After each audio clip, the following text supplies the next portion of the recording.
Bună, dragii mei! Astăzi am primit un nou colet de la Lifecare. Eu l-am desigilat ca să nu mai stau să mă chinui. După cum vedeți, coletul, ca de fiecare dată, este foarte bine ambalat. De protecție pentru a asigura produsele să nu se deterioreze la transport. Este foarte important pentru noi lucrul acesta. Aici am un parfumant pentru rufe cu esență de eucalipt și verbana. Abia aștept să văd cum miroase. O mască pentru păr cu ulei de măsline. Toate produsele noastre sunt cu ingrediente naturale, bio și certificate.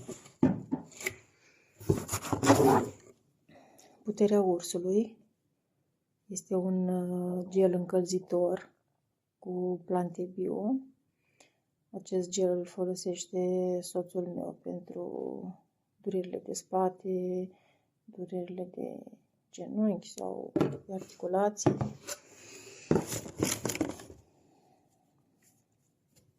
Aici este o cremă exfoliantă pentru față și pentru corp cu acid hialuronic. Are și ulei de cânepă.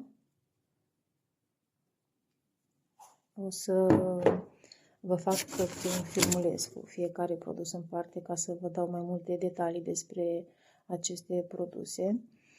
Această cremă conține pantenol 5%, este pentru atât pentru bebeluși, copii, cât și adulți. Da? Este o cremă regenerantă. Dar, cum v-am spus, o să vă fac un filmuleț separat. Și iar aceasta este o cremă cu săruri minerale.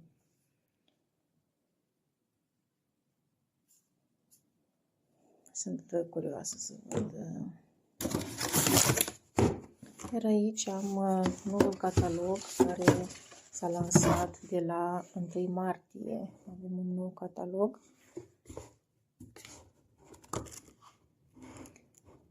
Produsele noastre.